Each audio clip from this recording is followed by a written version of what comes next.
Today we are here with Reid Kane, aka Labor Republican on Twitter. And today we're going to talk about Western Marxism, in particular as it's been discussed more recently with Losurdo and Gabriel Rockhill. Losurdo's passed, so Rockhill, he's the torchbearer of this idea from Losurdo and farther back in history.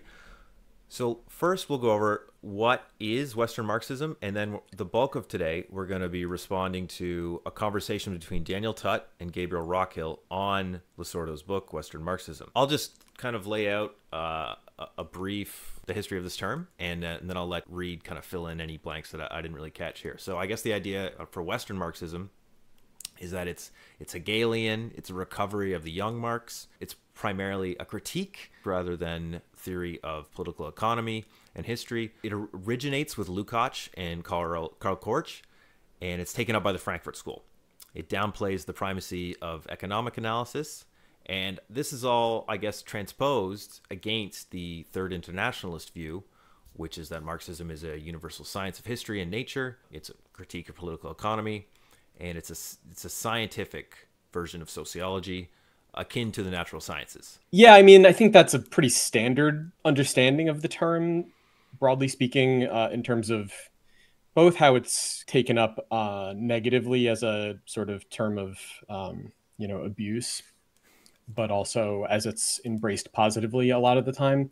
It is a very academic phenomenon in that latter sense, but really so is the opposition to it now. It's not really a political, opposition from like the official, Communist Party line. It's also, I think, important to emphasize that as that term has been taken up, especially on the positive side of things, people that have embraced it more or less or situated themselves in relation to that tradition, there's kind of two or maybe even three sources. So there is this initial moment going back to the 20s in the midst of, the unfolding revolution, counter-revolution, struggle. I think it was at the fifth Congress of the Comintern, there was this controversy over certain theoretical writings that had appeared in the movement, particularly by Lukács and Korsch, Georg Lukács and Karl Korsch. And we could go more into detail about that, but that's sort of the initial moment. And then a little bit later, basically around the same time, but there is a sort of a separation here. There emerges the Frankfurt School, and that itself has a kind of few different phases you could look at. But the Frankfurt School is kind of really the main reference point, I think, and Lukács and Korsch are seen as sort of precursors in a way, or setting the stage. And then there's another thread of it that tends to bring Antonio Gramsci into the mix, which is a bit strange, I think, because he isn't really in the same world as the Frankfurt School is in a lot of ways. Again, something we could go into more. And also, in addition to the Gramscian sort of side of things, there's also this sort of postmodern or structuralist, post-structuralist element that comes into play in France, particularly around Althusser, but also the kind of earlier phenomenologically influenced Marxists like Sartre and Merleau-Ponty, and others as well. And you could even throw in people like Zizek and so on. But the Althusser in particular, and his kind of strain and all that, sort of opposes itself to both the kind of Lukács, Korsch, Frankfurt School element, as well as the Sartrean element, and also the Gramscian element. So it's kind of complicated, and it's sort of a fudge term that like mixes a bunch of things together often. Usually, though, the kind of real point of attack is the Frankfurt School tradition, really, which is certainly not continuous with the French tradition. A little later on, we get Losurdo coming around, and he, as you said, he kind of adds Zizek, Hartnegri, Sartre to the mix of the people on his shit list. Badiou is a big one for him. Oh, really? Interesting. Yeah, Okay. he does not like Badiou. I don't think he exactly puts Trotsky in this camp, but Trotskyism to him is still on the shit list, maybe just in a That would be different way. another one. Yeah. Hmm. And so Losurdo's critique, he claims that Western Marxism is unfairly dismissive of anti-colonial and national independence struggles, which represented the real actualization of socialism in the 20th Sure. century for him. That Western Marxism is complicit with imperialist logic and promoted a kind of philo-colonialism, and that 2/3 of the world was socialist by the 1970s. But the problem was that the Western Marxists, they failed to sufficiently appreciate this, and this was a great crime. So instead of kind of talking vaguely about their general opinions, let's actually listen to what Gabriel Rockhill had to say about this topic on Daniel Tutt's podcast. There'll be a little bit of Daniel Tutt, but it's mostly we're going to be responding to Gabriel Rockhill here. And so the first little clip we're going to show is about how Western Marxism is against Marxism in practice, and therefore is against actually existing socialism. The core diagnosis is that the Western left intelligentsia, or what we might refer to as well as the imperial intelligentsia, meaning the intelligentsia that has occupied leading positions within the academy in the imperial core, is an ideological bedrock that most all of these figures share. There are slight disagreements, but they're almost all opposed in various ways to the anti-colonial and anti-imperialist revolutions that have principally been driven by Marxism around the world. So they're giving us a Marxism in theory that's actually opposed to Marxism in practice. It's a wake-up call to ask the real fundamental questions, and that is, well, if you believe that Marxism is invested in the primacy of practice, and here we have a theoretical version of Marxism that is generally opposed to Marxism in practice, as it's manifested itself in the anti-imperialist struggles of the long 20th century, then that means that we have to kind of reassess this entire corpus and how it's situated within class struggle in theory. Well, I mean, the easy response to that is that what he's talking about is Marxism in practice is not Marxism at all, and it has no real resemblance to Marxism at all. It has a tenuous historical connection to Marxism, but it comes out of really a sort of a desperate maneuver of the Comintern in the wake of the failure of the revolution in Germany in particular, but the anticipated wave of revolutions across Western Europe that would have been triggered by the German Revolution had it succeeded. And it did, in a way, succeed, depending on how you look at it. Obviously, the Weimar Republic, but that is, I would say, from a more serious and considered historical perspective, certainly from a Marxist perspective, if you know that history, it's obviously not, that is obviously the counter-revolution and not the revolution. And not just because they killed Rosa Luxemburg and Karl Liebknecht, although that is certainly the great symbol of that decline, degeneration. So the anti-colonial struggles was a sort of pivot in a moment when, the Russian Revolution had successfully overcome the imperialist counter-revolutionary invasion and civil war, the Russian Civil War. They'd successfully kind of beaten it back, but with the recession of possibility for revolution in Europe, following a series of sort of ignominious defeats and blunders by the communist milieu, especially in Germany, but really throughout the various different theaters of struggle. In that period, there needed to be something to reawaken the possibility of revolution in the core, which is really essential for Marxism. And so I think this is, again, so I have to say, I'm not deeply familiar with Rockhill, or frankly, for that matter, Losurdo. I have a very general understanding of their position, so I don't want to attribute anything to them that they don't actually think. But based on what I've heard and seen, and that clip in particular, they really don't, or Rockhill at least, does not really seem to understand something very fundamental to Marxism, what Lenin called towards the end of his life, I think he called the fundamental principle of Marxism, which is that the victory of proletarian revolution in the advanced capitalist countries is necessary for socialism. And without that, the revolution is receding. It's not as if you can just stay still. You know, these are forces that are contending. And if one side is not able to advance, it is eclipsed, it is destroyed, it is subsumed, what have you.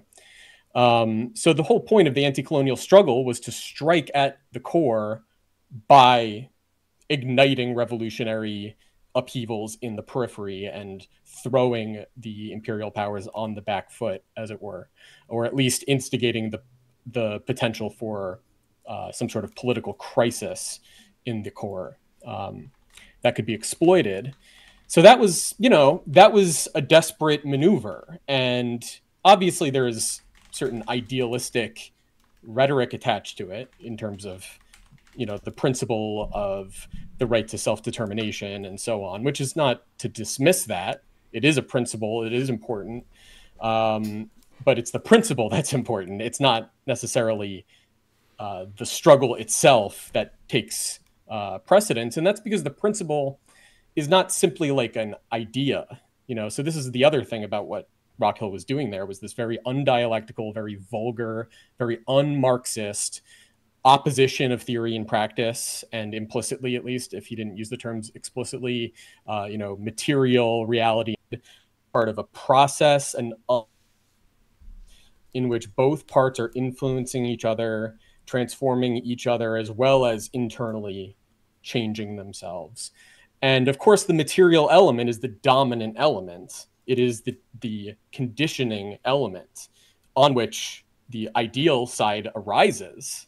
But the ideal side is real and frankly material in and of itself as well. And it is the whole mass of economic activity that is not directly productive of surplus value, but consumptive of it. That is the material infrastructure of the ideological superstructure, if you will. My point in saying that is just that, you know, what he's doing is exactly what Marx castigated the old materialists of the 18th century for, or not really the 18th century materialists, but the people in the 19th century that were essentially simply regurgitating 18th century ideas as if they were still directly applicable, as if we hadn't grown beyond this idea that there's matter and then there's thought, and thought is just something else. It might not be anything at all, but it certainly doesn't have anything to do with material reality. More sophisticated kind of versions of it than that. But that's sort of, you know, the gist. It's like this kind of undialectical opposition, this abstract opposition, unmediated opposition. So it's one or the other. And that's just not how Marx thinks or talks about these sorts of things. He's, you know, there are ideological expressions of material phenomena, and every material phenomena comes, in terms of social phenomena at least, comes with ideological, you know, expressions that it gives rise to. So, you know, I feel like I've gone a little bit into the higher level side of things here, but just to bring it back down, in terms of, say, the anti-imperialist struggle or the anti-colonial struggle, it's really kind of missing the point of what that whole trend coming out of Lukács and Korch was concerned about, what they were trying to achieve and how they thought about things. That's all really disregarded. And one thing I do know about Rockhill is that a big part of his critique, maybe not the center of it, but a big part of his critique is essentially a sort of guilt by association framing of this tradition as simply an instrument of like the capitalist state. We'll get there. Don't go too far yet. So, you know, I think that sort of thing is exactly not what Marx means by like the relationship between the material and the ideal. So anyway, we could maybe keep going from there. The next clip actually gets into a bit of why kind of Western Marxism and the West in general helps the forces of imperialism here. So because the next clip is about Lenin, social chauvinism, and the labor aristocracy. I think that the foundational reference point for Losurdo in this text is Lenin, and Lenin's lapidary diagnosis of the split in the world socialist movement that took place around World War I, in which you had the leading Marxists and Marxist political parties in Europe align themselves on the national bourgeoisie's support the war effort, and thereby take a position that Lenin described as social chauvinist, in the sense that they believed in the superiority, or at least acted as if the cultures and societies that they lived in were superior to those of cultures and societies elsewhere. And they therefore turn their back on the global international movement of the working class. And there's a reason for that I think is really integral to understanding Losurdo's intervention in general.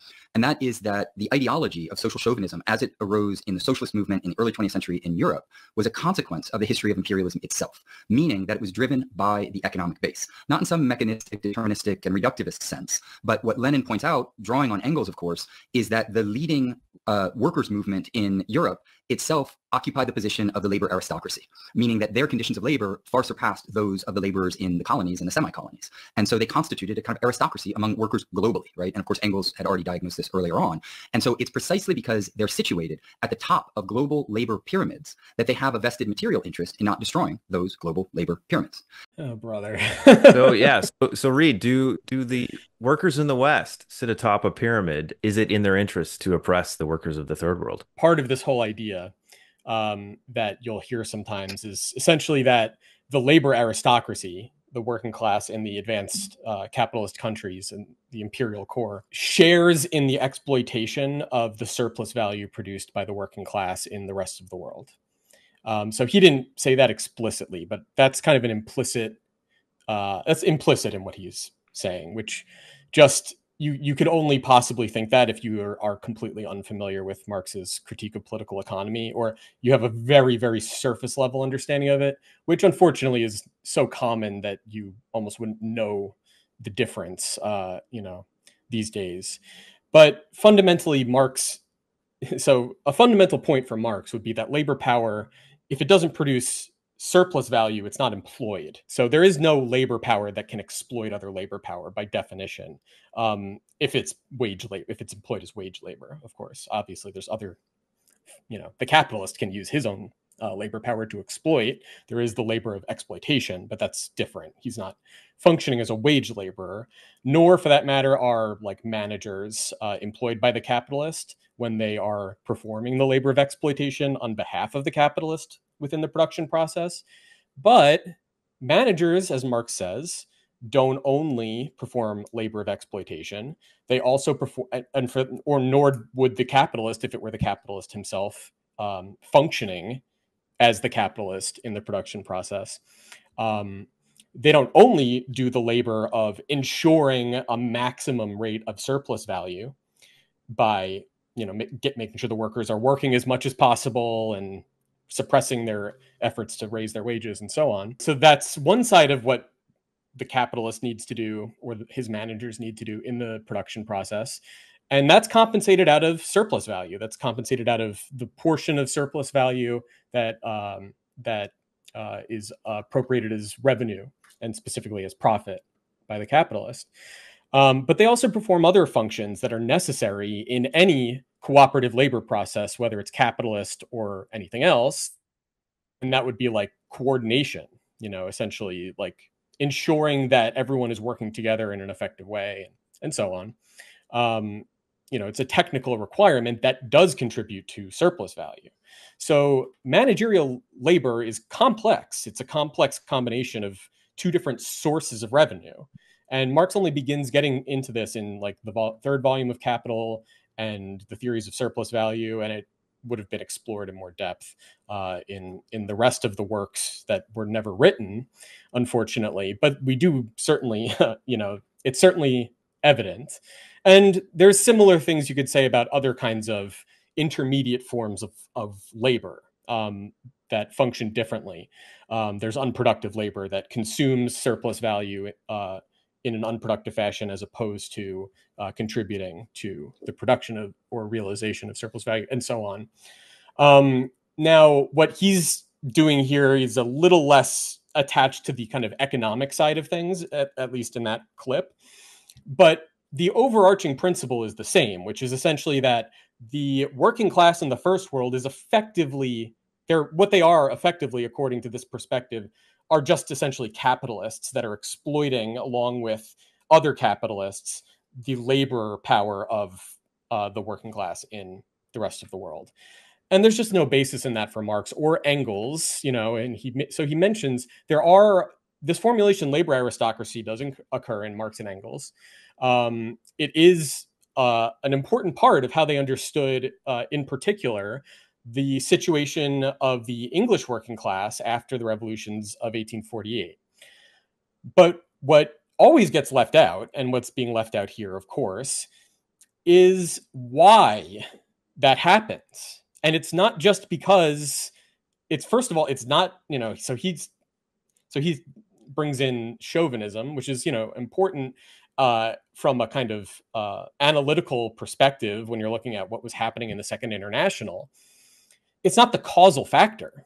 It's an ideological expression of something. And he doesn't really kind of go into that, or I don't know, it seems like he's attributing a lot of causal implications to ideas here, which I don't know. I'd have to hear more of his argument to say that for certain. But that's obviously not a Marxist way of looking at things. At least not without certain mediations that you can use to kind of account for where those ideas are coming from and so on. So, the point of what happens that causes the English working class not simply to become a labor aristocracy in a technical sense, which I'll say something about that in a second, but specifically to become an attachment of essentially of the bourgeoisie, of the bourgeois liberal party, the left wing of the liberal party, but not in a kind of an active sense, in a passive sense, where they're just sort of depending on the political leadership of the bourgeoisie and of the trade unions attached to the bourgeoisie, that allows them to essentially not need to advance the class struggle. They don't feel any pressure to come into conflict with these, with the capitalists as a class, or even substantially in the economic arena beyond what can essentially be dealt with in civil society without further implications like we have now.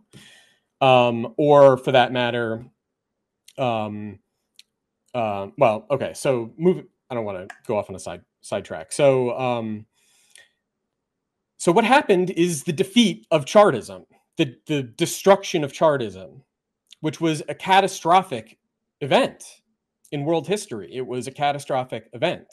And it wasn't just Chartism, it was the international movement as a whole as it existed at the time, which was very weak and primitive compared to what we have in our minds from like the Second and Third Internationals. But it was a world historical phenomenon at the time. I mean, it literally is it's the reason Marxism exists, as we know it anyway. So Chartism, and that we'd have to go into the history of that, which is a whole nother thing. But just to say, Chartism was utterly destroyed in 1848. It was utterly destroyed in a completely demoralizing way. And in the sense that its leaders were just thrown in prison or exiled. The organization was decimated, and there was just nothing left afterwards, except for the 10-hour struggle, which continued because of there was an attempt to roll back the 10 hours bill. And so there was struggle, but it didn't have this politically organized kind of center to it. And so they did end up managing to, succeed, but and for that matter, as Engels points out in various works from his later life, a lot of the demands of the Chartists ended up getting met because of what they did. But it came at the cost of the loss, not only of an organization, but in a sense, the entire accumulated memory and experience of a half century of class struggle was lost.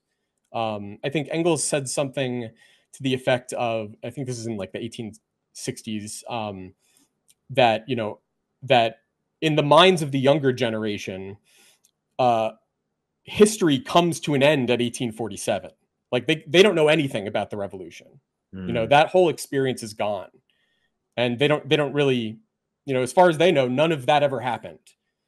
And that is, of course, the world we live in now. Like nobody except for really marginal people like us know anything about this stuff, except very cartoonish representations in the mass culture and mass education. So Rockhill's whole perspective strikes me as very cartoonish in that regard. And I do mean that to be a little bit of a barb. But if you look at what Engels is saying, he's not saying that the labor aristocracy is counter-revolutionary, and he's not saying that they appropriate surplus value.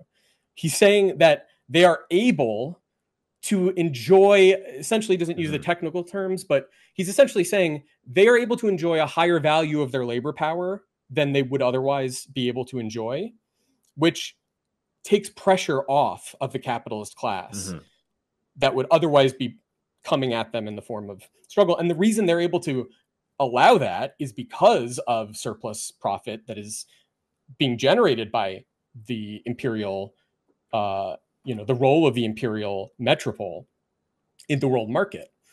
But that's not like a situation of like a political, again, read Lenin, for God's sake, read the imperialism book. What is he saying there? What is he saying about Hobson? What is he saying about Hobson versus, Hobson versus Hilferding? It's not this like political predation. That is itself a product of an economic necessity that is driving the whole process.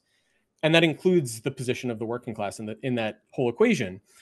But the point would be that the labor aristocracy, they may be presently in a position where they are not struggling, but they are actually the most important ones in the struggle. They need to be won over to the struggle, or it will not ultimately succeed. So you can villainize them and demonize them all you want. That has no basis in Marxism. But also just strategically, it's absurd.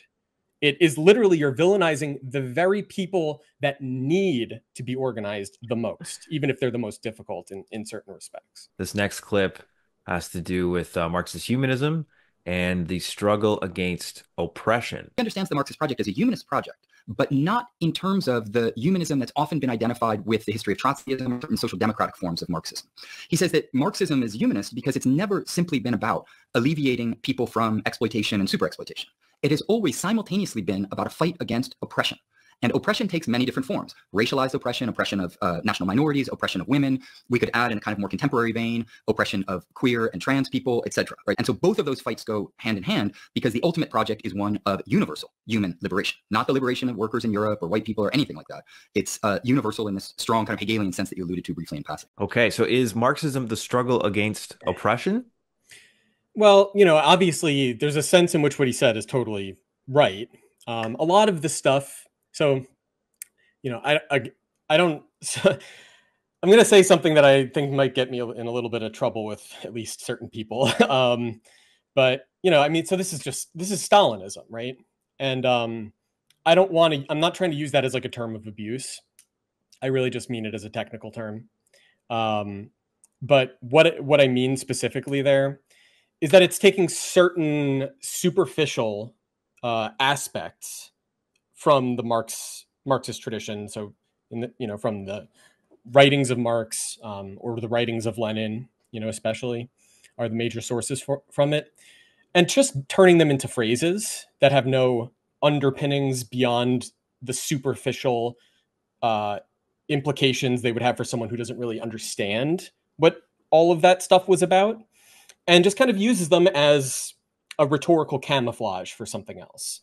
And I don't mean that as if he's up to something sinister behind the scenes. I mean, he doesn't really understand where all this stuff comes from, clearly. So you'll hear a lot of these phrases, and they do have a certain significance that should be appreciated. But you can't appreciate them if you take them at face value like that. In fact, you're bound to not understand them at all if you do that. You need to study where they come from. So in this case, the whole oppression thing, of course, the Marxist. So on the one hand, yes, of course. On the other hand, it's not about either of those things, really. It's about something far more profound than either of those things. So that's I'm setting up something a little hard to explain. So I'm going to just try to be very quick with it. But of course, there is exploitation in an economic sense, literally the capitalist form of exploitation. There is exploitation of surplus value from wage labor. And there's also other forms of economic exploitation in that sense. Taxation is exploitation in that sense. So, any kind of forced extraction of a portion of the product from the direct producer in any form, even extra economic exploitation, is exploitation in that sense. Oppression is a little bit broader of a concept, and it doesn't necessarily overlap with exploitation. But generally, the way Marx and Engels use the term is the sort of social relations that are necessary to maintain an antagonistic form of society. So in order to exploit direct producers, you have to be able to oppress them. In other words, prevent them from doing what they would otherwise do of their own volition. So now, obviously, there's a lot more kind of dense, developed layers of connotations to that term. In particular, it has to do with national oppression, right? So the sense in which there is oppression of there can be an oppressing and an oppressed national group, nationality, both within a given state's territory, but also between states that are territorially distinct. But the reason the reason this distinction, that it's not just about exploitation, it's also about oppression, was what kind of entered the rhetoric of revolutionary socialism and communism, was for the reasons I was describing earlier. It was in this moment in which the Comintern needed to pivot towards the national liberation struggles in the Third World as a potential means of kickstarting the revolution in the core. And for the most part, those struggles, not for the most part, basically entirely, those struggles were led, where they were happening, by the national bourgeoisie, the rising bourgeois elements. Not alone, because of course, before bourgeois social relations are really established, there isn't exactly a bourgeoisie in a strict sense. But the other side of that is they are established on the world market. And there is a sense in which that filters into these societies, even though they aren't constituted on those terms within their own societies, in their own domestic markets. They may not have capitalist production, a developed proletariat within their own national borders in the sense that you would see in the rest of the world, but there is a function, a kind of economic function that connects them to the world market, and that does allow wealth to accumulate in the hands of the ruling elements in those societies that can function as capital for them, even if it can't do so in their domestic market. So it's a complicated affair, but basically the point would be, you need to be able to encompass in a kind of united front, stand as a kind of leader of struggles that aren't strictly proletarian struggles, and frankly, that aren't even struggles against exploitation, because they could be struggles for exploiters to emancipate themselves in such a way that they're able to exploit their own workers. So in other words, you're embracing a certain layer of bourgeois nationalist struggle, national liberation struggles. And so the point about oppression there is that, you're sort of saying there are oppressed exploiters we want to welcome in. And then there's also, of course, other elements. There's like the peasants who aren't exploiting necessarily, depends on their sort of position in the peasantry. But there's peasants who aren't necessarily exploiting anyone. And they're also not necessarily exploited, at least not particularly intensively. Or regularly, in that sense. So, but the peasantry wasn't leading the revolutions at this point. They were, if anything, kind of like the least significant element. Now, Lenin had a very different perspective on the national struggle than what we now have. And what they're talking about is not Leninist in any meaningful sense. It's Marxist-Leninist, which is that's the Stalinist term for Stalinism, which is not, it's like the Holy Roman Empire. It's not Marxist or Leninist, right? But, I don't want to go into the full depth of that, but let me just say on that front, Lenin's point would be Marx's point, which is that it's essential to maintain, or to encourage, to maintain, to preserve the independent standpoint of the working class within these struggles, and not liquidate the position of the working class into the bourgeois struggle under the leadership of the national bourgeoisie. So any gesture in the direction of that sort of liquidation is absolutely fatal, and that certainly proves to be the case if you know the history. The Trotskyists were right. But what ends up happening instead is a different perspective wins out over Lenin's, although it gets identified with Lenin in a completely disingenuous way, which is essentially that liquidationism is fine if the Comintern leadership or the CPSU says that that's what you need to do. And that is what essentially every communist party did, or most of the significant communist parties at the time. They spend quite a bit of time in this conversation on this question, and Tut refers to it as the multiplicity of class struggles. So I'm just going to extend this. Yeah, I'm going to extend this topic just a little bit with 2 clips back to back, and then we can respond and then move on. Losurdo's interpretation of Marxism, even after Marx's death, into the Second International with Engels and so on, is that you don't have this arbitrary either or arbitrary division between struggles, what he calls struggles for recognition. Marxism could historically be understood as simply a demand for a better quality of life or something like this, or some kind of purely economistic theory. Exactly. When in reality, Marx himself always understood the multiplicity of class struggles in the plural, Exactly. and that the struggle, for example, August Bebel writes Women Under Socialism, right? And the status of the oppression of women was not qualified or prioritized in a hierarchy over the ending of wage slavery. And even the fact that wage labor was considered a form of some mutation in slavery, or a type of bondage that necessitated a liberation, a recognition struggle, not a mere legalistic bourgeois form of better living. You see my point? Was always at the heart of Marx's understanding of freedom and liberation. Marxist tradition has fully been invested in a struggle against exploitation and oppression as twin, kind of dialectically entwined forms, because as soon as you analyze the history from a materialist perspective and you begin with the material relations of production, then it becomes very clear that there's a gender order to those, and domestic slavery and the nuclear family and how it serves the interests of social reproduction is absolutely at the core of how capitalism functions.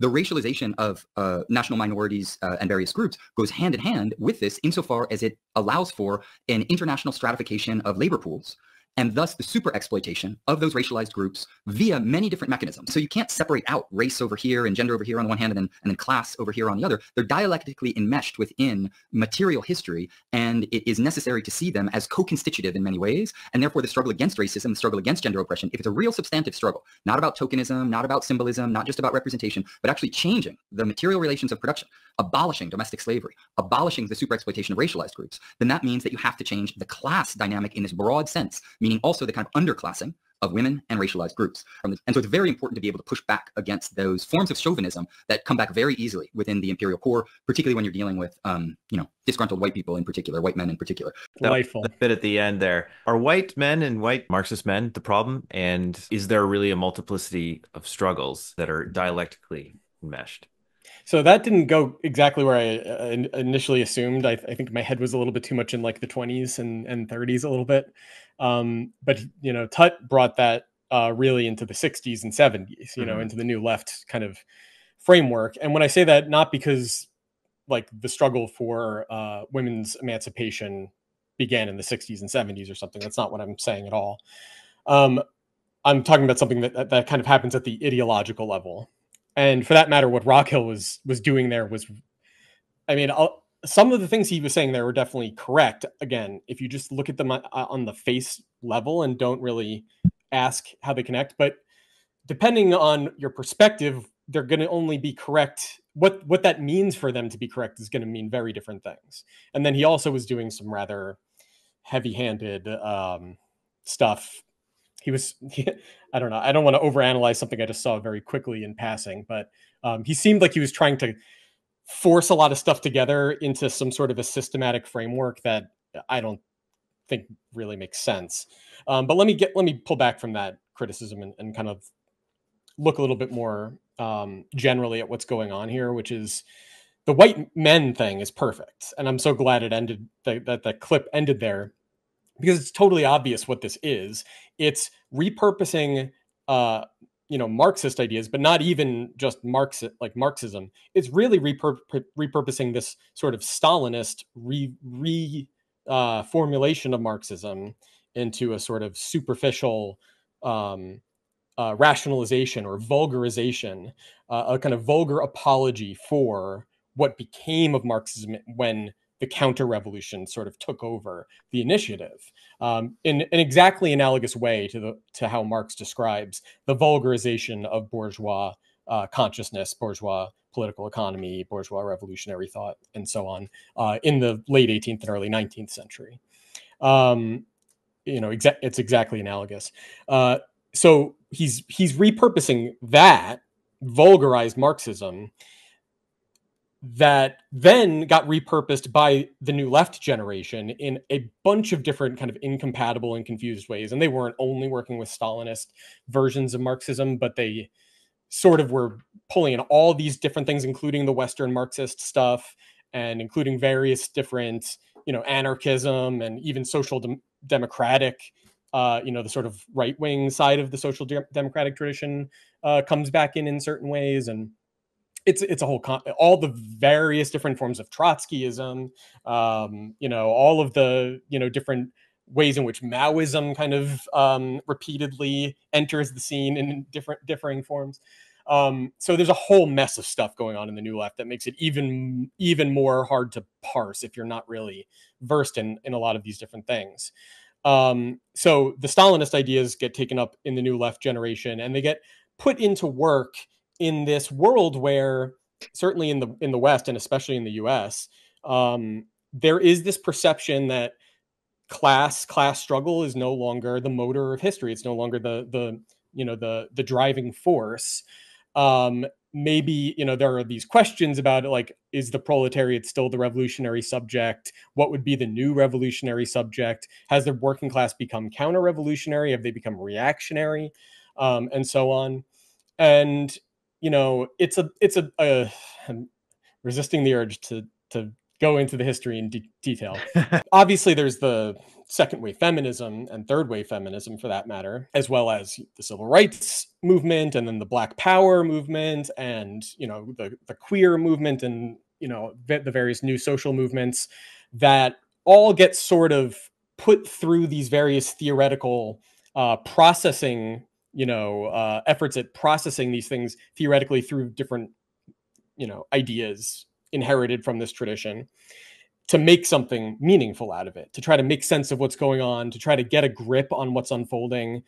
And they were really trying to figure things out. I mean, I think there was a sincere effort, amongst that generation to make sense of this stuff. Right, but aren't these all struggles all part of, enmeshed in the class struggle? Right. And honestly, it does go back to this question of the place of the so-called, the first world, the so-called first world, the imperial core, in this epoch after the defeat of the revolution and the disillusion of the inherited legacy, memory, experience. And I don't mean that just in the sense of like thought. I mean, as it exists in an organized movement that has a kind of coherent internal life, a coherent internal individuality to itself, that it doesn't rely on just what individuals are thinking.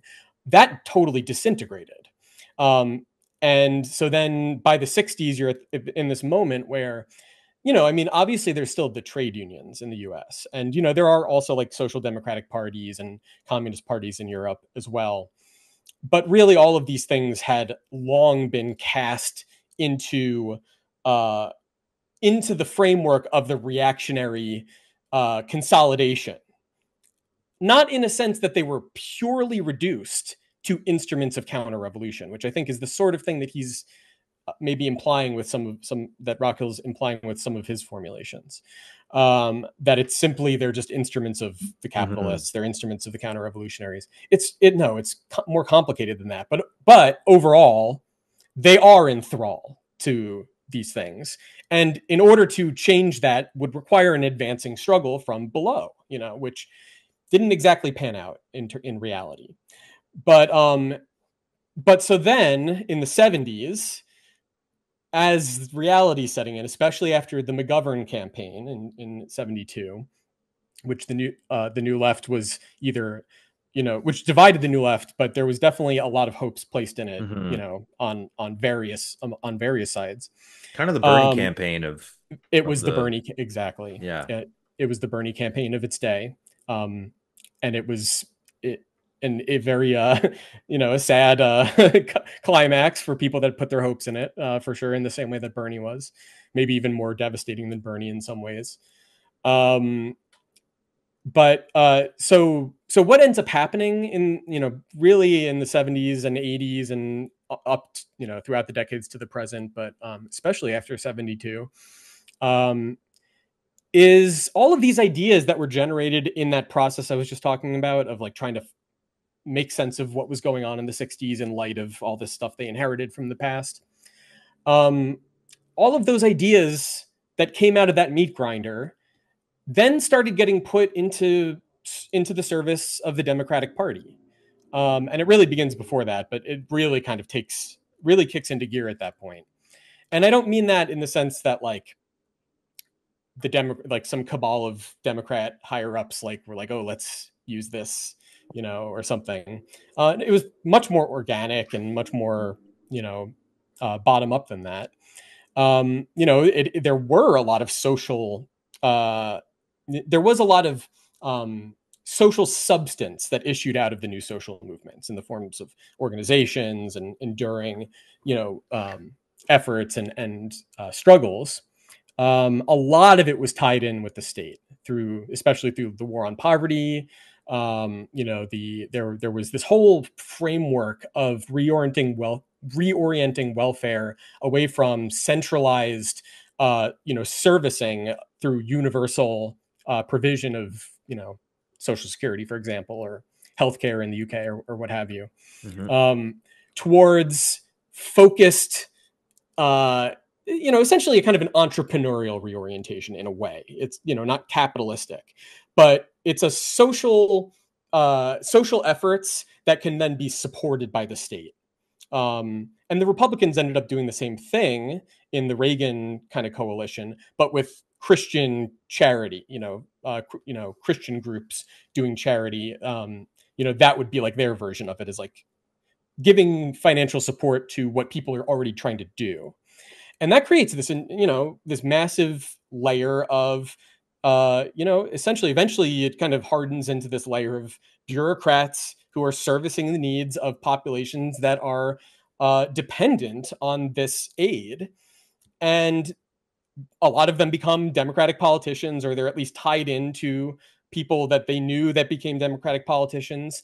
And so now we have this whole framework that still exists. It's been, deteriorating for several decades now. But, that exists to essentially service the remnants that issued out of these movements. And I'm not trying to dismiss or marginalize any of this stuff. Like, obviously, there's still struggles. There are still real problems.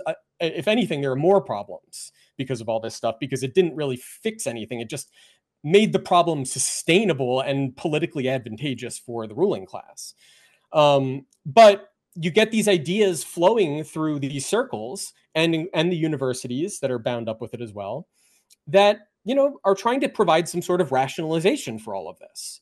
And so that's where you get this sort of thing that Rockhill is ultimately what he's talking about there. It's not even like something that comes out of, the 30s. It's a really like recent phenomenon, and it's just essentially Democratic Party, it's like over excited, overheated Democratic Party imagination, which you don't actually need. The people that are actually in positions of power, like, they don't need all these ideas. It's really ideology, it's rhetoric. But the people like a Rockhill, his job is to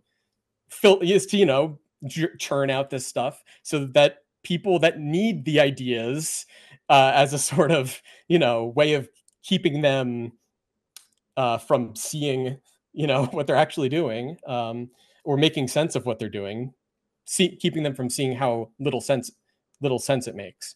They need them, so that's why people are still churning them out.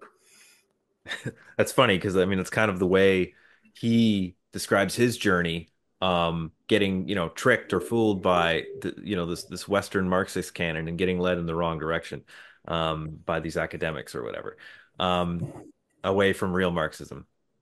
Go ahead.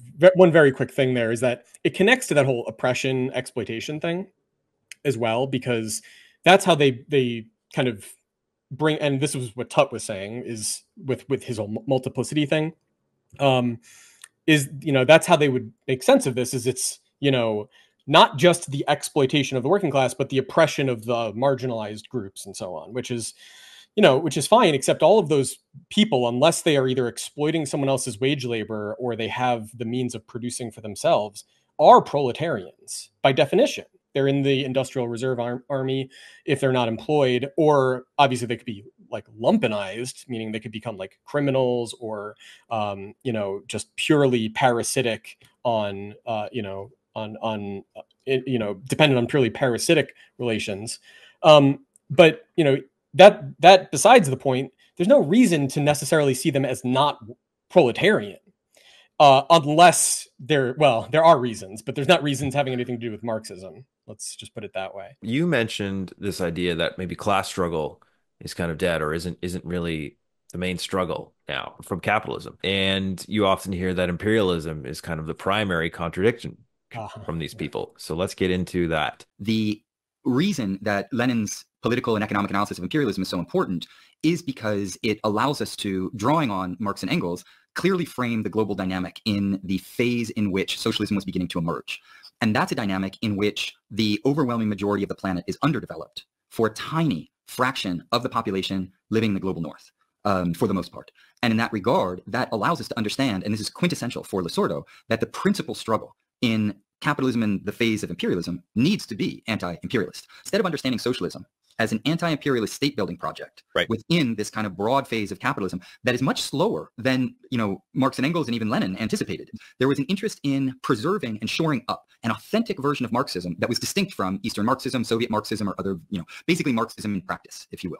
And that in doing that, there was a tendency to focus on the most utopian elements in Marx and Engels' corpus, and Marx in particular, because Engels usually is thrown out as well, particularly the later Engels.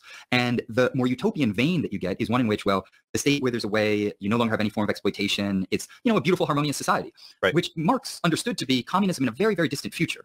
It just so happens that in material reality, we're at socialism in its infant stage, and the Western Marxists criticize socialism in its infancy for not being an adult form of socialism. Oh my goodness.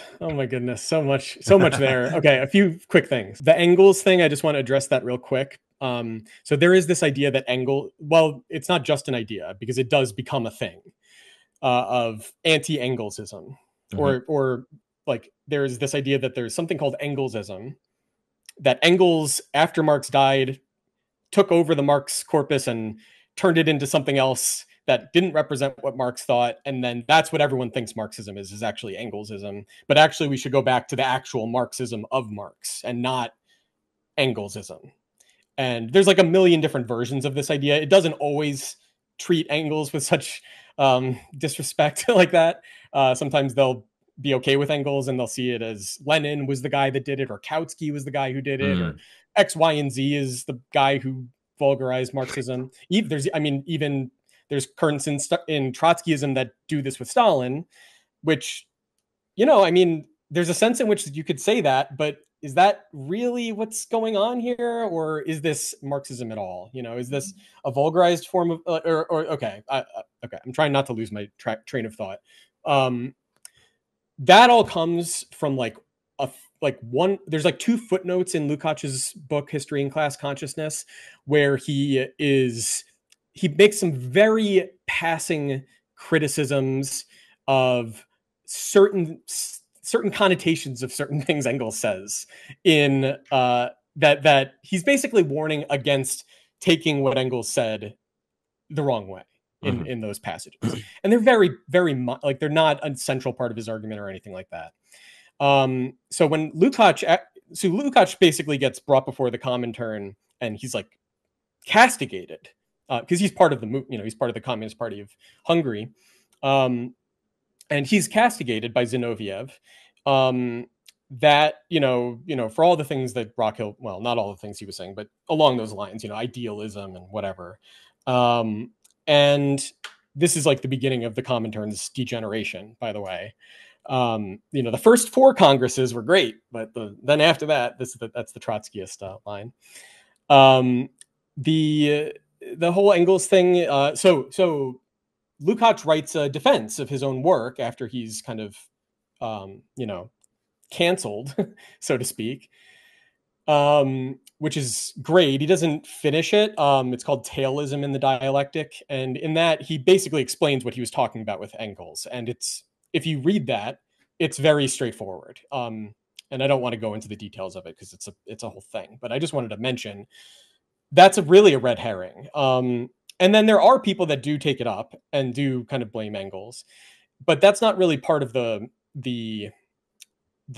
actual like Frankfurt School tradition so much. Even though that theme does come up again in like Adorno and some of his students, it's not like Engels was bad and he was too materialist and we need a more idealist Marx or something, which is the way it's made out. That's totally off base. So the other things he was saying there was the whole imperialism, anti-imperialism thing, which I want to address. There was one other thing at the end. I don't know if you... Yeah, he said Western Marxists were criticizing socialist states in their infancy for not being mature adult socialist states. Right. Okay, so this... Oh my God. So I'm trying to figure out how to approach this because this is such a complicated... Right. So these states, right? People talk about socialism being classless, moneyless, whatever society, superabundance, all this. But these, Cuba, China, whatever, didn't have that. And so was that just mean that were they just on the way there, or was it something entirely different? Right. So, okay, let me start here. Marx does not see capitalism as something that exists within national borders. From the very beginning, from the fundamental foundations on which capitalism ultimately arises is the world market. And the world market is opened in 1492, roughly speaking. It's Vasco da Gama and Columbus, the circumnavigation of the southern tip of Africa and the discovery of the West Indies. That obviously leads to the age of exploration and the European colonization of the New World and the opening of trade routes with that aren't mediated by the land routes through the Middle East. At this point now, so Constantinople had just Constantinople had just fallen to the Byzantine Empire had just fallen not long before that, which was the West's access to the Silk Road, like the trade routes to the east.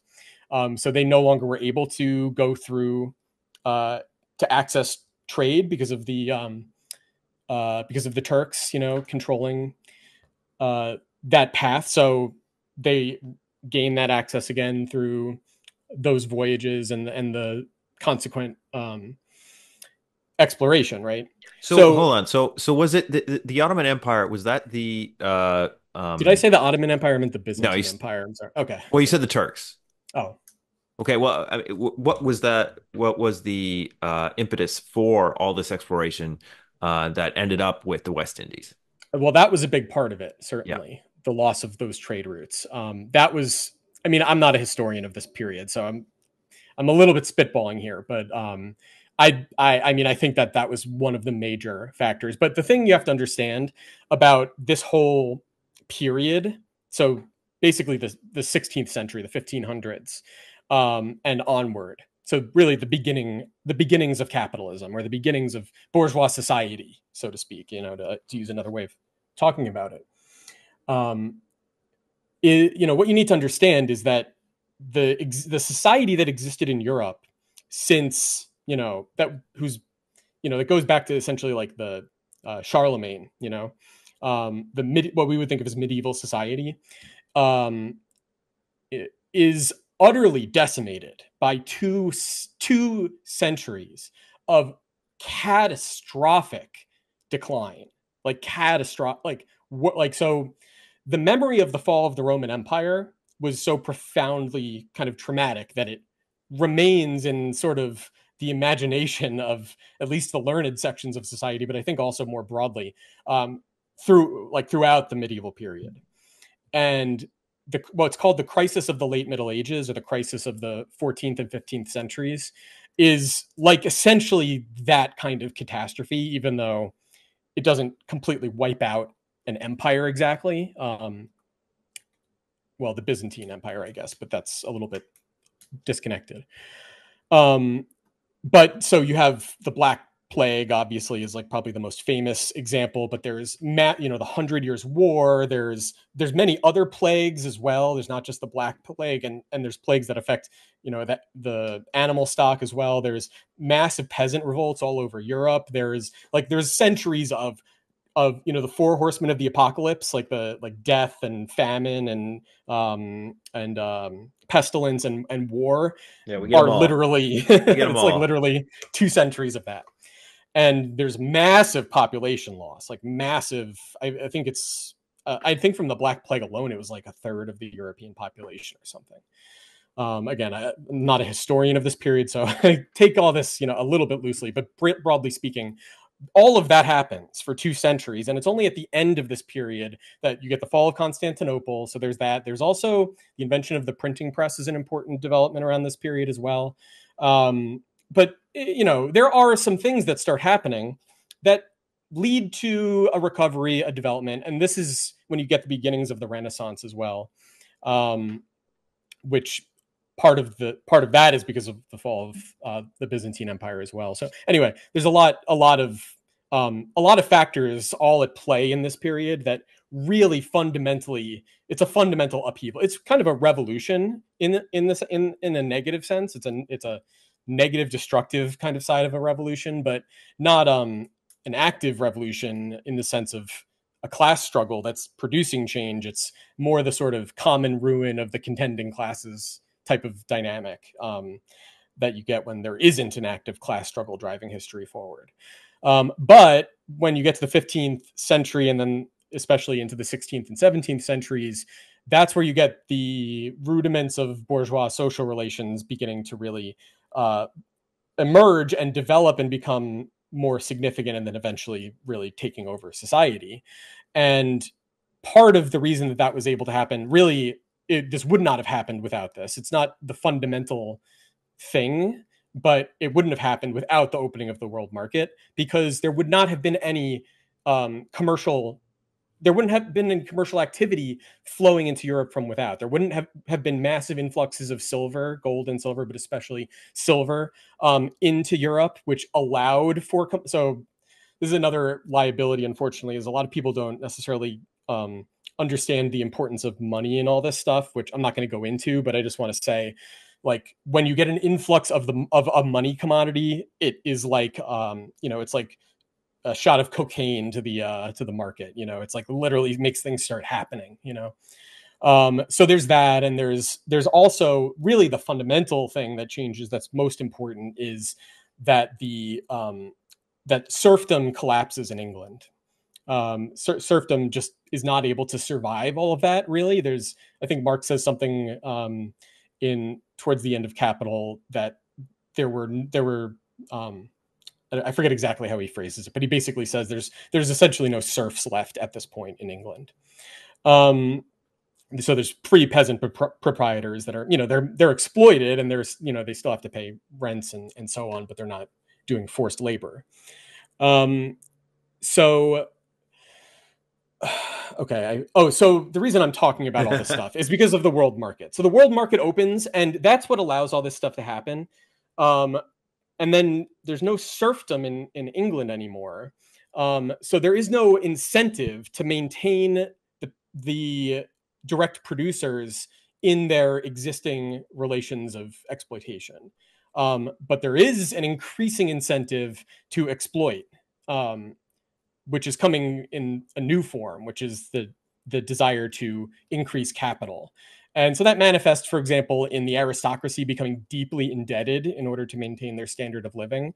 And ultimately, that means they either have to be bought out by, the people they're in debt to, or they have to do something dramatic to get revenues, like selling off large pieces of their land, or employing capitalist farmers to work their land.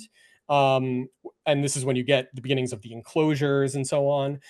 They start turning over a lot of the land to raising sheep to feed the newly emerging textile industry in the Netherlands and parts of England as well. So, there's a lot of factors that start kickstarting this thing. But the fact that there's no serfdom and no slavery in England basically means, well, all of these direct producers, these peasants, they're just vulnerable to being thrown off the land and proletarianized. And there's both an incentive to do that from the people that have the ability to do it. And there's also an incentive to do it for the direct producers themselves to some extent. I mean, not that they're, because it's not just people being thrown off the land. It's also people going to work in workshops and mills and eventually factories as well. They wouldn't necessarily be selling their land unless there were really high incomes, but there were times where there were very high incomes available that you might want to. So it's a complicated picture, but overall, you could say that there was a reason for this change to happen there, namely the formation of a large mass of proletarian labor. And, Marx goes into the whole story of how it's not simply ready to start selling itself necessarily. So you need to kind of force it to work. You need to have the poor, you have to have this whole system in place to prevent it kind of leaking into the old forms of proletarian existence, which was begging, crime, what we would now think of as like the lumpen proletariat. So the reason I wanted to put all that on the table is because from the very beginning, capitalism is based on this interconnected system of commercial exchange that encompasses the entire world. It doesn't penetrate into every country, into every territory, into every political realm, every political domain, initially, in a kind of thoroughgoing way at all. It only really penetrates into England, and then kind of begins to start spreading into both northwestern Europe, as well as the New World, the colonies in the New World. So you start to get that development, but that's not the whole thing. It's not just about proletarianization. It's also about capital. And so, primitive accumulation, people have this idea in their heads. It's not simply a matter of like stealing stuff from people, although in a sense it is, but it's much more complicated than that. It's much more, because all of human history up to this point has been people stealing things from other people. Like that's all history is. It's who's who's able to steal more from who, are the victors. And this is the period in which that dynamic starts to change, and it starts to change because there are these networks of interdependency that start to develop, and so wealth is flowing and demand is increasing. But it's especially, the place where it really, really kind of takes on a life of its own that really changes everything all over the world is in England, because that's the place where it's sort of discovered that you're able to produce way, way, way more wealth through this whole proletarian wage labor thing than you could ever possibly dream of doing with plunder or conquest or slavery or serfs or any of that kind of stuff. So, and for that matter, it's not just like the rulers. So Rockhill is sort of insinuating, that this is just something that is done to people, which of course it is. There is like, there are two sides of the equation though, because the people that are in a sense being, the sort of lower classes are also a factor in the equation. They are not passive receptacles of something being done to them. They are an active factor in the equation, and that becomes more and more consequential as capitalism develops, because that is what forces it to develop. That's the whole thing. You don't have that in slavery or serfdom, and there's no incentive for peasants to do that. Mm-hmm. And handicraft production in urban centers in the ancient world, where there was very little trade to support them, didn't have anything forcing them to develop in the sense of a significantly a growing demand for their products that they could kind of continuously adapt to, both from the capitalist side and the labor side. There was nothing like that. That only happens in England. And that is the class struggle, really. The modern class struggle is where it kind of really starts to take form, is in the struggle between the owners of the means of production and the direct producers, the laborers, over the terms of this relationship, as the pressure of competition is starting to cause it to really accelerate. And so then the really significant dynamic, from Marx's Capital, is when the sort of effort to extend absolute surplus value production, the length of the working day, reaches a limit at which it meets such significant resistance that it begins to incentivize the implementation of relative surplus value extraction in the implementation of machinery. And that then obviously is when you really get capitalism, the capitalist mode of production per se, and then the modern class struggle per se. Okay, I know I went off on a bit of a tangent there. But, so I wanted to say all that for a reason. I wanted to set up a few things just to address what he was actually talking about concretely. Otherwise, it wouldn't really have the basis. So socialism can't exist in a single country because countries do not exist in isolation. Right. They are fundamentally dependent on the world market. They're conditioned by their position in the world market. And that has been the case since essentially the 16th and 17th century. Now, what that meant for most countries until relatively recently was that their existing ruling classes were in a position to benefit from world trade while maintaining their position, their present forms of exploitation, rather than kind of leading to an upheaval that would lead to new forms of exploitation arising. This sort of what the Trotskyist tradition calls like combined and uneven development.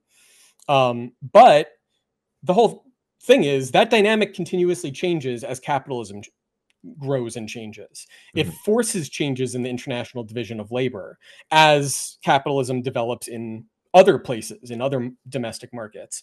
That redounds to the world market. And it's a very complex process, but the basic point would be none of these countries are able to exist in isolation anymore, and they haven't been able to for a very long time. They have to interact with world trade in order to maintain themselves as they are, even countries that are mostly peasant countries, because because the ruling class depends upon that. And without it, the ruling class would fall, and either it would be conquered, or there would be a revolution from within, or could be both. So that dynamic doesn't go away when you have a proletarian revolution in a single country. Right. All of those pressures of capital, global capital in the sense of, for Marx, really capital is a single capital. It's the total world capital is a single capital that can be understood as a single system of expanded reproduction. You can almost look at Marx's Capital as detailing the structure of a machine that reproduces itself on an expanding scale that encompasses the entire world and integrates all of the labor and all of the production and all of the natural resources of the entire world, of the entire earth. And this is already suggested in the Communist Manifesto. It's not like something that I'm pulling out of some obscure passage or something. It's right there. It's literally the first few paragraphs of the Communist Manifesto after the bit about the contending class, the different classes and so on. When he starts talking about the bourgeois revolution, this is the first thing he talks about. And then he does it again in the next chapter when he talks about how capital is not really the individual property of the capitalist. It's social property that's treated as private property by society. It functions as private property, but in reality, it depends on the labor of the entire world.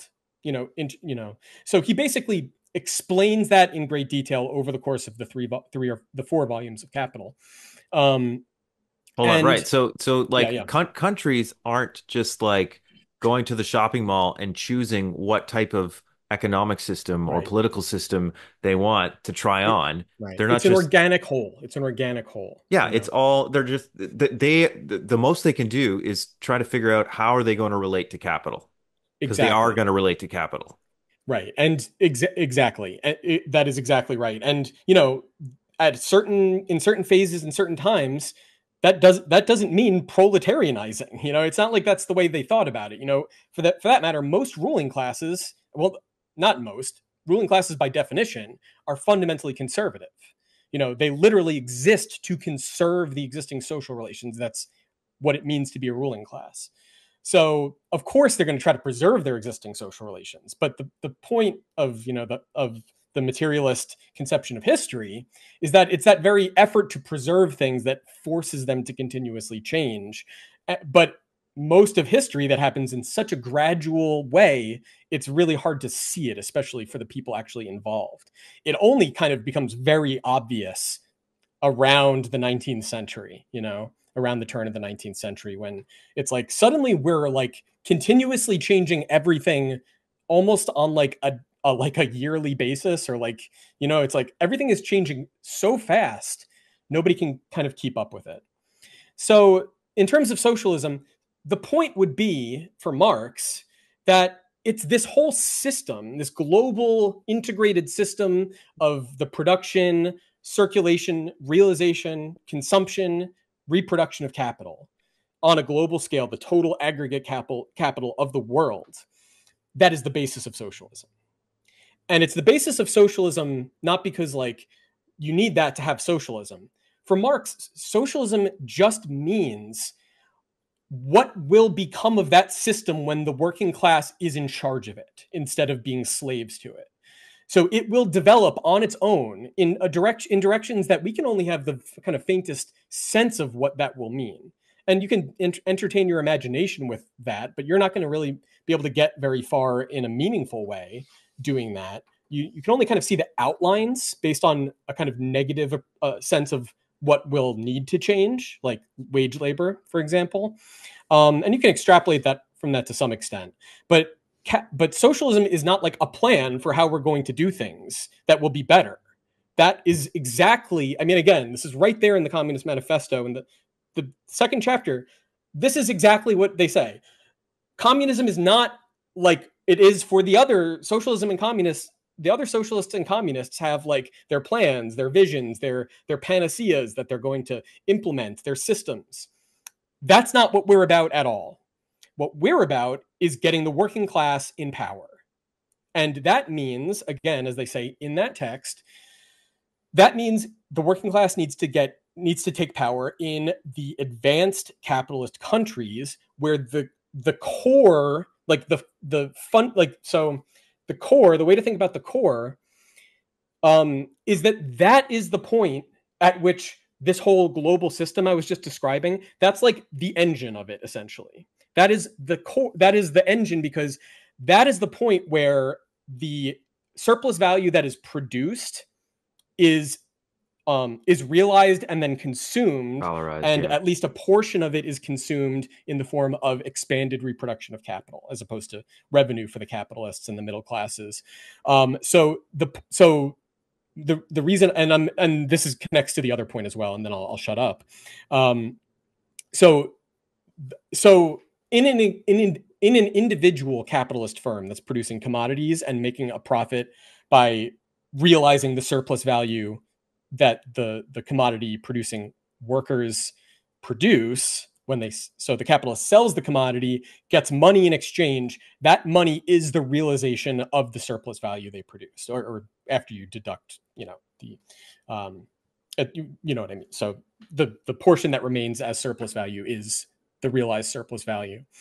And capitalist production, the process of producing commodities to realize surplus value, that's the goal of it. For an individual capitalist, they're doing it to produce a profit.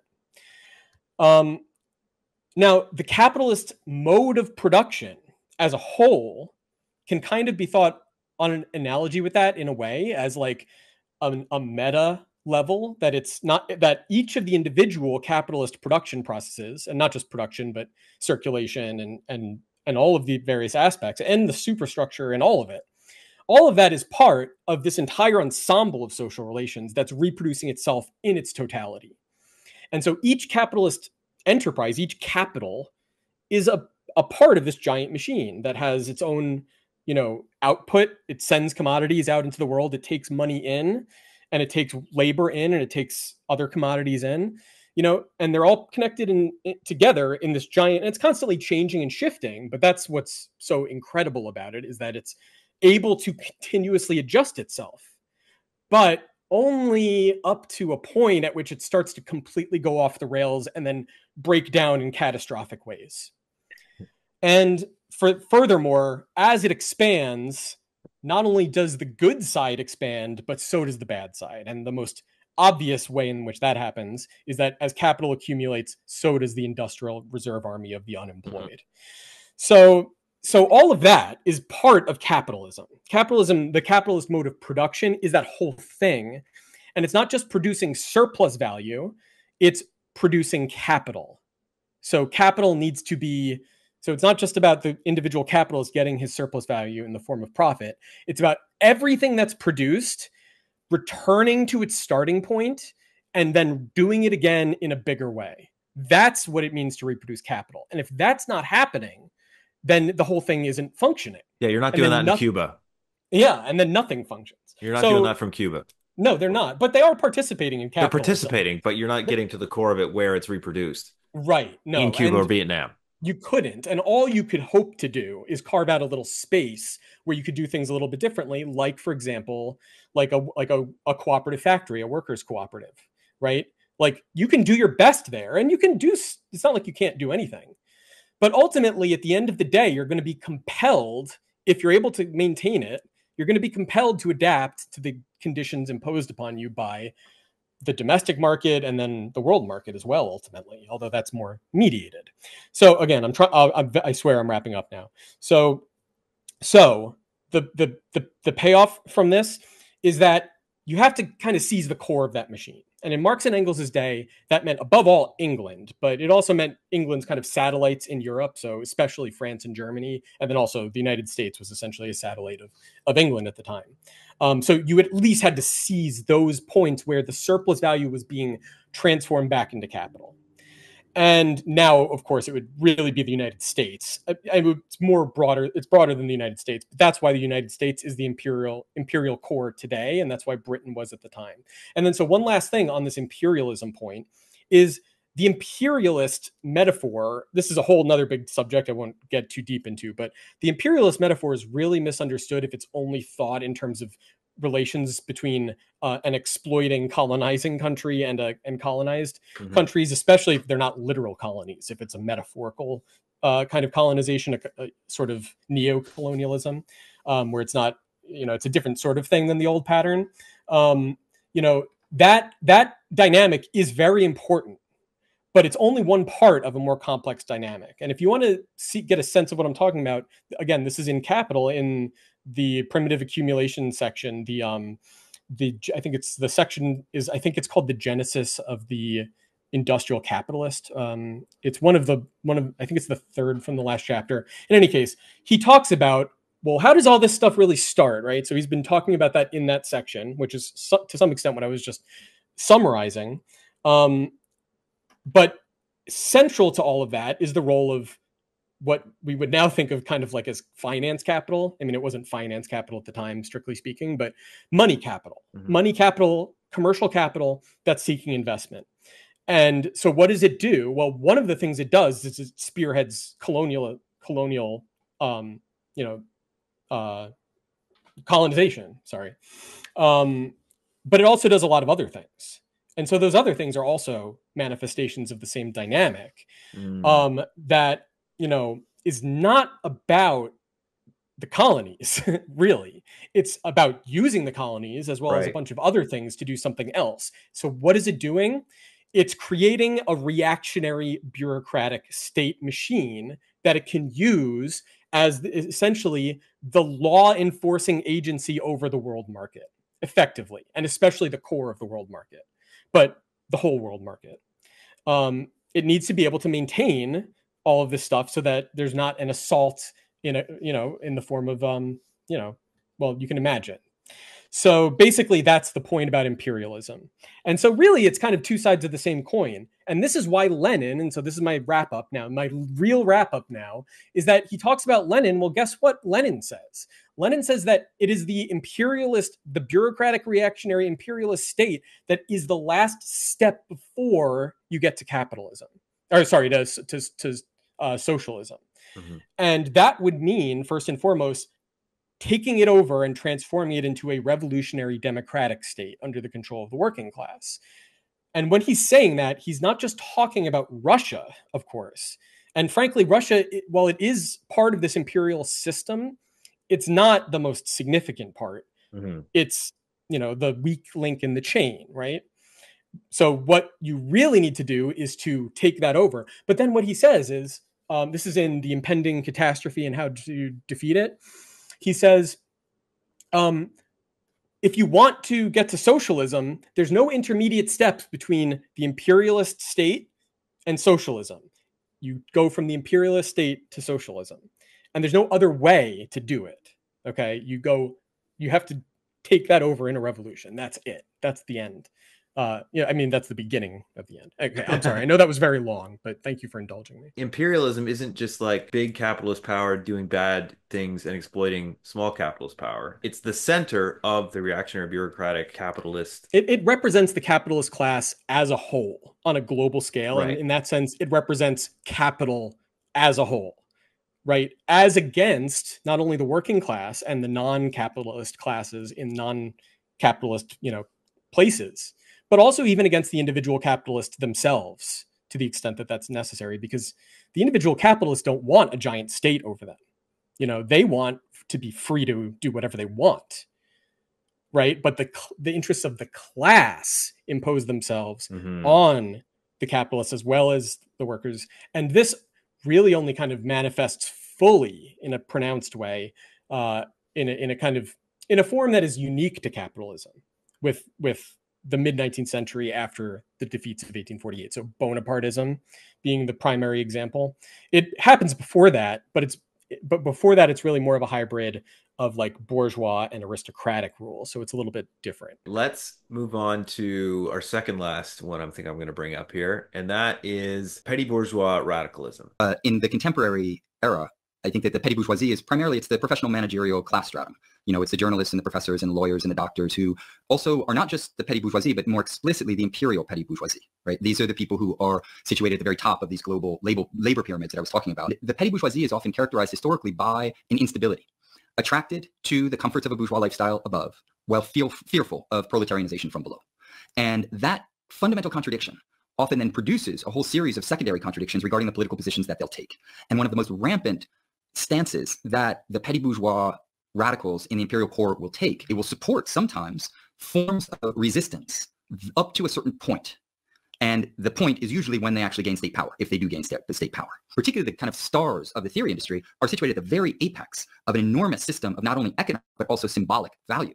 And so someone like Zizek, would he have any material interest whatsoever in having imperialism come to an end? He is an intellectual at the very top of an imperial intellectual apparatus. That's an interesting clip, because the way he describes petty bourgeois radicalism is kind of the opposite of how I think about it. He thinks of it as the PMC in the core capitalist world, and Zizek is his top example. How do you think of petty bourgeois radicalism? All of these clips are they're all the same in the sense that all of them have there's some things in there that he's kind of right about. And then there's all this other stuff that gunks it up and just makes it clear that he's either doesn't really know what he's talking about or he's regurgitating some very deeply vulgarized stuff. So I don't know if he's improvising, to what extent he's improvising, what to extent he's drawing on like Losurdo or what have you. But it's just so this is what's frustrating is there is certain validity to a lot of the things that he's saying that can mislead people into following it the rest of the way. And then they're sort of bought into a bunch of stuff that doesn't really make sense, but they kind of just keep, they just kind of hold on to it, or try to square it or whatever, or they just stop caring about trying to make it make sense. In terms of your question, so part of the problem is this: there's a bunch of concepts in play here that are very difficult to handle if you're not really versed in a lot of this stuff, because they're not really precise concepts. They're sort of intentionally vague concepts. So petty bourgeoisie being the most important. There's two others I would throw into the mix as well, would be the middle class or the middle classes, depending on when that's used. Sometimes that's just used to refer to the bourgeoisie as opposed to the aristocracy. But when it's clearly not doing that, it usually has something of the same. It has to some extent it has similar connotations or overlapping connotations with petty bourgeois, and other times it doesn't. And then another term similar to that would be like the middle strata between the working class and the capitalist class, which generally is kind of means like something encompassing both of those things, and like maybe other things as well that might be in that kind of realm. And then another term that he used was PMC, professional managerial class, which is not a Marxist term. It comes from the 70s. It comes from Barbara Ehrenreich. And it's explicitly supposed to rethink class relations in a non-Marxist way, or a sort of post-Marxist way, really. It's one of those concepts that comes out of this thing I was talking about earlier, which is like these questions about, well, what about, is the working class like actually revolutionary? Like what are we doing now? Like what's the class situation now? So it comes out of that. I don't think that's a coherent concept. I don't use it myself. I try to discourage its use. It does have a certain obvious plausibility to it though. And so, I just wanted to mention that. But what it ends up doing is running several things together that don't really fit together in any straightforward way. They don't have any internal coherence. Specifically, professionals and managers they're both in the same zone, but there's nothing intrinsically about being a professional and being a manager that is like part of the same logic exactly, except in the sense that they're both part of capitalism more generally. And for that matter, professional is not a particularly well-defined concept.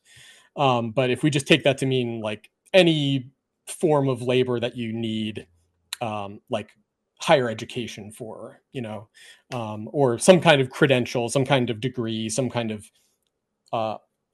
you need some sort of authorization to enter the labor market effectively.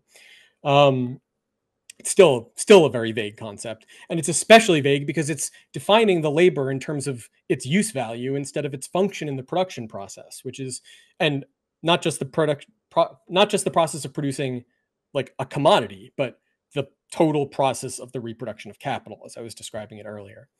So that whole concept is kind of junk, I would say. Now, petty bourgeois sometimes is used in a very, including by Marx and Engels themselves, in a sort of very general sense to just mean effectively anyone who is not exploited as a wage laborer, but who is not exploiting wage labor. And sometimes there's more precise connotations to it. So it would usually be something like a laborer, someone who performs labor by someone who owns their own means of production and can employ themselves. So self-employed, essentially.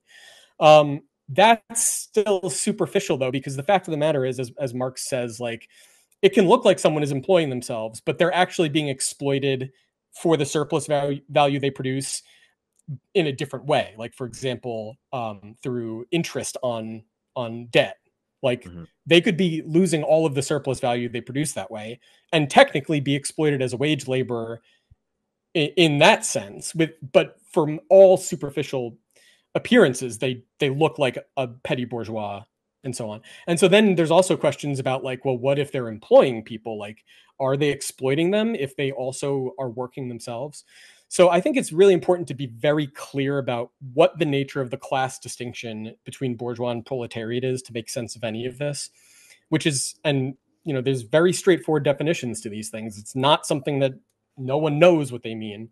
A proletarian is someone that cannot live unless they work, unless they cannot live without working. And pardon me, I misspoke. They cannot live without finding work. meaning they don't have the means to employ themselves. They cannot Selling their live labor. without finding work, and they cannot find work unless their labor increases capital. That's a very precise definition straight out of the Communist Manifesto. There's similar versions of the same idea in Capital and elsewhere. So you literally, to be a proletarian is literally to not be able to live without being exploited or relying on the exploitation of wage labor, like if you're part of a proletarian family, for example.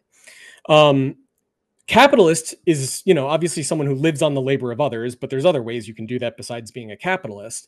Being a capitalist means owning property that you can use to exploit the labor of others as as wage labor. So besides those two things, there's a lot of other economic relations you can stand in that are not exactly either one, right? Or they could be some combination of two in a sense. But if you're employing other labor, you're not necessarily you're not necessarily in a position where you can just live on the labor of others, right? Owning a small business in that sense is not necessarily producing enough revenue purely from the ownership of that business to relieve you of the need to work, which is what would make you a capitalist, strictly speaking. And then you get into the whole question about standards of living, and so on, which complicates things even further. But the whole reason I'm laying all this out is because Marx's point is not like, well, there's the good guys and the bad guys. So who's the good guys and who's the bad guys? And how do we determine, are you really a good guy? Are you really a proletarian? Or do you work at a bad place that are do you work at the notorious example now is like Starbucks. If you work in Starbucks, you're not a proletarian. Well, unfortunately for people who think that way, Marx is not discriminating between different ways in which wage labor produces surplus value. If you are hired by a capitalist and your labor produces surplus value by virtue of the capitalist receiving a profit for the commodity that is produced, then that's proletarian wage labor. Aside from the complications introduced by managerial stuff, which I mentioned earlier, it doesn't have anything to do with the type of labor you do. In terms of, is it professional labor? Is it whatever? It's perfectly possible to be doing professional labor while being exploited as a proletarian. Another difficulty here is that in Capital, Marx only uses this abstract framework that it's the kind of most abstract way of looking at things, that he's then trying to kind of progressively build up layers of complication out of that simple starting point. And one of the elements of that simple starting point, that abstract starting point, that he never, unfortunately, really gets beyond in any of the existing, any of the volumes of Capital, is when wage labor is not sold at the average wage, when it's not sold at its value. And he also doesn't get into competition between wage labors. He does touch upon that in Wage Labor and Capital, which is an early work, which is a little immature, but it's worth reading. So there's not competition. He also doesn't deal with labor power that is increased its value not by virtue of like raising the standard of living, but by virtue of incorporating skills or other elements that change the quality of its use value that allow it to enter restricted labor markets. So, there is differentiation of labor markets, like Rockhill was mentioning. It's not, he seemed to make it sound as if there's just like this hierarchy where like the white people get the good jobs and the non-white people get the bad jobs or whatever, kind of nonsense he's peddling. It's way more complicated than that, and it's constantly changing. And so the really important point, and he does say something to this along these lines, which is important, and it's not wrong. The really important thing about these middle strata, whether we're looking at them in terms of petty bourgeois, kind of self-employed, or small employers, or even you could say maybe small capitalists. But then there's also like middle classes that don't actually engage in any productive. They don't contribute to the production of commodities or the realization of their value through the circulation process. So they aren't producing surplus value, but they are earning a share of the wage fund because they are allowing the commercial capitalists to increase their share of profit. This is a little complicated if you haven't read volume 3 of Capital, volumes 2 and 3. But basically, by increasing the rate at which commodities exchange, by the rate of turnover, essentially, you're realizing more and more profit.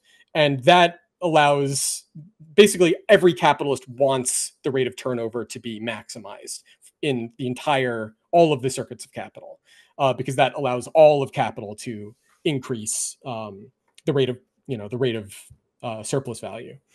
So there's also there's a layer of what Marx sometimes calls the middle classes that are engaged in unproductive labor that does not contribute to either that production or circulation and realization, but literally just consumes revenue. And so basically most of what the state does, for example, would be a good example of that. And so he's kind of right there, throwing at intellectuals into the mix totally confuses it. And it's totally bullshit to say that academics that are doing this kind of like obscure theory are at the top of that is one of the most preposterous things I've ever heard. Who's at the top of the pyramid are the people that Rockhill probably answers to. And I don't mean that literally, but in the sense that clearly this is his ideological affinity is the Democratic Party is at the top of the pyramid. And I don't mean just the party, but I mean the bureaucratic element of this society that they represent as the political, they're the party of the bureaucracy. They're the party of the state now. That's what they've become. And so, they're at the top of the pyramid and they do use some of this stuff, like I was saying earlier, but purely opportunistically. And they don't care about, you think these people care about Zizek? You think they're going to bring Zizek to campaign for Kamala Harris or something? No, that's absurd. So, that's nonsense. There is a point to what he's saying in terms of the consumption, but even the consumption of revenue is a necessary element in the reproduction of capital. Because when the accumulation when the growth of revenue starts to outpace the growth of capital, it creates a serious problem for the capitalists. And I don't want to go into the details of that, but essentially, this is Keynesianism. If you're accumulating more capital than you can profitably invest, then there's about to be an economic crisis. And so what do? Well, you can consume a bunch of capital in an unproductive manner, and that'll take the pressure off the existing capital in terms of competition. And that will allow you to prevent the crisis, or at least mitigate the crisis. And that's essentially what is being talked about here but that consumption is necessary for the whole process. So, you can call it, whatever you want. The other element is that it's not just unproductive in the sense of wanton and gratuitous. There is a lot of that. There's a lot of bullshit jobs in that sense, in the Graeber sense. Although it's probably better to think about it in terms of like bullshit labor, because there are jobs that incorporate kind of both. Just like there's managerial labor can incorporate both producing surplus value and forcing the exploitation of surplus value out of others. It's complex. Now, your question, petty bourgeois radicalism, this whole middle strata, all these different elements, as he said, are kind of constantly being, on the one hand, they're trying to ascend upward, and sometimes they're even being pushed upward. At least elements of them are being pushed upward or being drawn upwards into the capitalist class, or hanging on to the capitalist class, consuming their revenue, or contributing to it.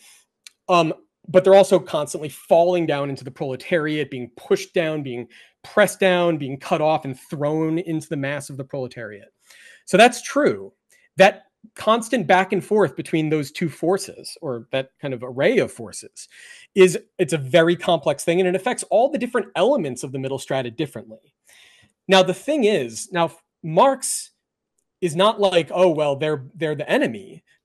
you need to get as much of that layer on the side of the proletariat as possible, but not in a way that compromises the proletarian standpoint. That's the point, right? You need to be able to maintain the integrity of the proletariat as the leading element in this coalition of classes. You can't relinquish that lead to these other elements because they're going to go all over the place. They could betray you. They could be, like anything could happen depending on what's going on and who we're talking about. They sort of are a chaotic element is the problem, really. They can't be relied upon. There are times where they will obviously be attracted to the proletarian standpoint, and you can take advantage of that. And there are times where they will obviously be repulsed from it, and you can also deal with that. But you have to be aware in Dungeons and Dragons terms, they could be chaotic evil or chaotic good. Or chaotic neutral, maybe. That's right. You know? So that's the idea, right? Is that it's a lot more complicated than and that's a sort of a lame payoff. There is more detail to it, which I won't go into, but it is basically a very complicated proposition to deal with these middle strata. And if you try to reduce it to, well, they're the bad guys. I mean, this is cartoon thinking. This is how children think. This is, and I do deliberately mean to be insulting here because he seems like an intelligent guy. And he should really, I don't understand how people that are that have good, they're educated, they've thought things through, they're really he seems to take stuff pretty seriously as far as I can tell. You falling into the sort of cartoon good guy, bad guy mentality it's just that. It's childish, it's infantile in Lenin's sense. And it's not going to get you anywhere. So I don't know, look at what you're really doing. By talking that way, you're carrying water for the Democrats is what you're doing. Oh, I would love you to actually expand on just how anti-imperialism as kind of a tendency really ties back to being a Democrat. Oh my God, that's such a complicated story. Can we get a truncated version? Well, so yes, so the basic version. Okay, so the only reason we think about the Democratic Party as having anything to do with the left is because of, well, some people will point to the New Deal and FDR. He got labor on his side with the New Deal, and if you know anything about the history before that, the Democratic Party was considered the conservative party, the right-wing party, compared to the Republicans. There were, sort of conservative and liberal wings of these parties, liberal in a more old-fashioned sense than we meet it now. But basically, I got 10 minutes left before we got to go, by the way. So okay. I'm gonna make this quick. So, there are conservative and liberal wings, and then progressivism comes in, and what's that? That's a little hard to parse, but on the balance, the Republican Party is really the radical party, as they describe themselves in the Lincoln period, even at this stage when they are really degenerated so significantly compared to that time. And the Democrats are the conservative party in a general sense. They're the party of that's more or less generally kind of opposed to the interests of the capitalist class, essentially. Not opposed, but in the sense that they want to rein it in. They don't want it to overrun. Anyway, so so people will also point to the 60s as when the Democrats became the left with the civil rights stuff. It does really go back to the 30s, but it's not because of FDR. It's because of the Communist Party. It's because of the Communist Party USA on orders from Moscow, who they had been opposing Roosevelt in the 30s up to 1935, and they'd been opposing the New Deal as fascism. Mm-hmm. They called it fascism. This is the American version of fascism. We're opposing it. And in 1935, a radio transmission comes from Moscow that says, you're now supporting Roosevelt. And the reason being because the imminent war that is, kind of clearly kind of developing in Europe, this build up to war in this, particularly when I say war, I mean of Nazi Germany against the Soviet Union. They're looking for, the Soviet Union doesn't want to have to, doesn't want Nazi Germany to destroy it reasonably, and there's, a lot more to it, but let's just leave it at that level for now. So, what do? Well, they're like, look, we need to try get in the good graces of the the other, powers in the world, which are the capitalist powers. And so they basically send instructions that we're now subordinating ourselves to these bourgeois parties like the Democratic Party in the name of the Popular Front Against Fascism, which there's a whole thing about that I won't go into now. I'm sure you've probably talked about the Popular Front, United Front stuff before. So that's what starts the association of the Democrats with the left, right? And then the Democrats are still not really a left-wing party because they have the Dixiecrats and all this other stuff that makes that a hard proposition to square. But essentially, going into the 60s, you then kind of get a shift that further validates that perspective, at least from the New Left's standpoint. Now, in terms of anti-colonialism, so there's a lot to this story. I'm going to just paint in very broad strokes here. But basically, you already had, as we talked about, the Comintern's kind of turn towards the third world, towards national liberation struggles in the 20s. And that sort of doesn't, that perspective doesn't end, but it sort of takes a backseat to the anti-fascist struggle in the 30s. So instead of standing with the third world against the imperialist powers, it's standing with the imperialist powers against fascism. And then after the Popular Front period is over, there is this sort of vacancy in a way, so you have from 45 to 53, when Stalin dies, you have, relative, you could just kind of leave that period as is. But then, from 56 up into the 60s, you start having a shift back towards an emphasis on the national liberation struggles. And obviously you can, if you know about what's going on in the world, you can probably, you understand why. So then the Democratic Party is already kind of associated with the left. And in the 60s, I'm talking specifically in the United States, but there's can be applied more broadly with maybe some qualifications. There's there's a turn around the mid 60s, around 66, 67, really when the Vietnam War kind of doesn't exactly begin, but when, the Gulf of Tonkin and so on, when it really kind of becomes what we think of as the Vietnam War, U.S. involvement in the Vietnam War escalates, and the anti-war movement develops around that. The tenor, the kind of ideological framework in which this is thought about by most people looking at it is generally filtered through one or another version of what I was calling Stalinism earlier.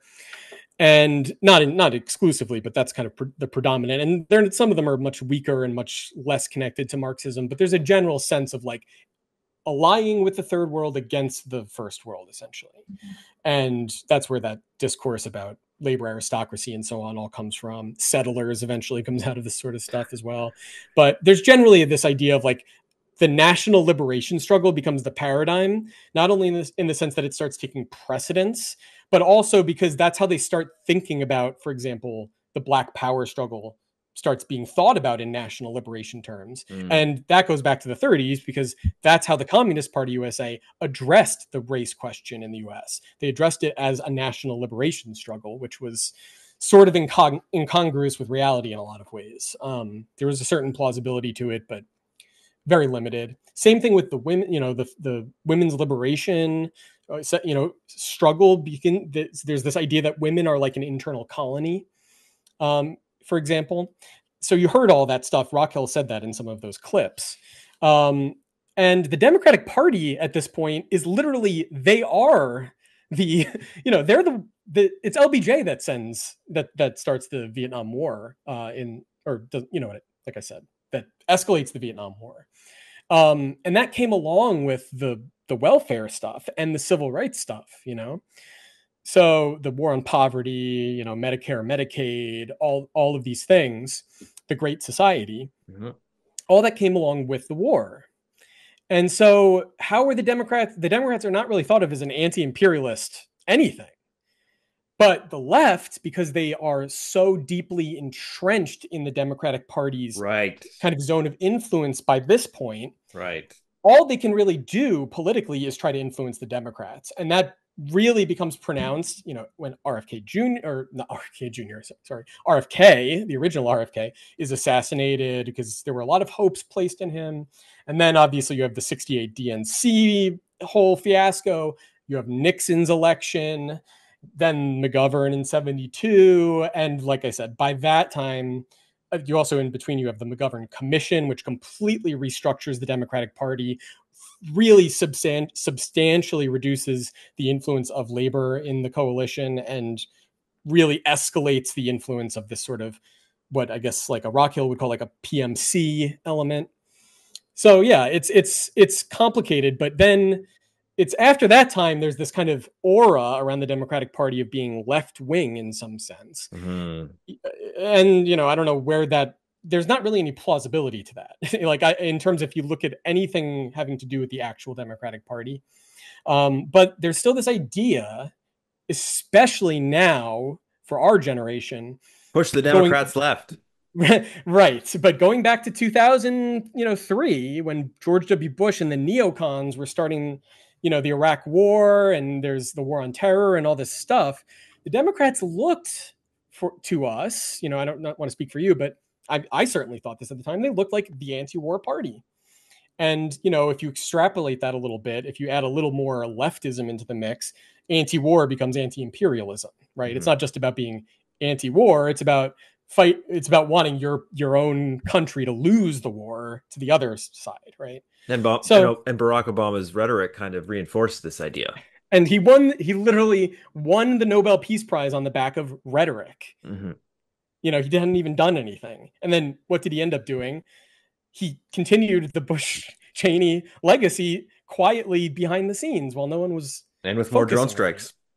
Yeah. All right. So unfortunately, the juiciest question I kind of saved for last, but I don't think we have time for it. And that was going to be the accusations of the Frankfurt School and the connection to the CIA and the Frankfurt School being kind of a tool of imperialism. But I have to go. Okay. Well, let me, as a closing word, I'll just say it doesn't matter if they were or not, because they were Marxists, more Marxist than Gabriel Rockhill will ever be.